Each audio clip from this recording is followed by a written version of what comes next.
Salut Alain. Salut Marie-Christine. Alors, on s'attendait à ce que l'ombre de Trump plane sur la course électorale, mais là, son annonce d'hier, c'est venu chambouler la dynamique de la campagne, pas à peu près. Complètement. Je pense que tout le monde retourne à la case zéro. En ce moment, Donald Trump est en train de changer l'enlignement. Mark Carney a décidé de prendre une pause, a convoqué tous ses stratèges avec lui, va convoquer une rencontre avec les premiers ministres, avec son équipe d'urgence, je vais l'appeler comme ça, pour préparer la riposte à Donald Trump en prévision du 2 avril qui s'en vient. Mais à quelque part, est-ce que ça fait son affaire, selon toi?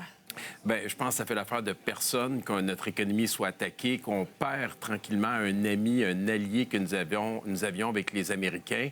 Mais en même temps, c'est clair que dans le cadre de la campagne, si on se met dans cette case-là, c'est quelque chose qui est intéressant pour Mark Carney parce que ça met de côté ces 2 dernières journées qui ont été extrêmement difficiles. Ça lui permet de mettre son habit de premier ministre, d'avoir toute l'attention sur lui. Puis ça empêche aussi les oppositions de l'attaquer parce que la population s'attend à ce que l'on travaille tous ensemble pour préparer une riposte. Mais d'un autre côté, les oppositions peuvent en profiter aussi pour attaquer sa gestion. Par exemple, lui demander est-ce qu'il aurait dû parler à M. Trump un peu plus tôt? Oui, tout à fait. Puis les oppositions vont aussi présenter des propositions. On a vu le NPD, on a vu le Bloc québécois qui ont offert des idées, mais ça ne sera pas eux qui vont décider. On peut s'attendre à ce que tout le monde ensemble travaille avec une avenue.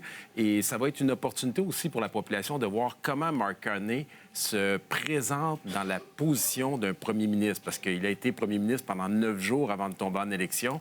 Donc, ça va être quelque chose d'intéressant. Et si il s'échappe, il tombe, il fait des erreurs majeures, ça pourrait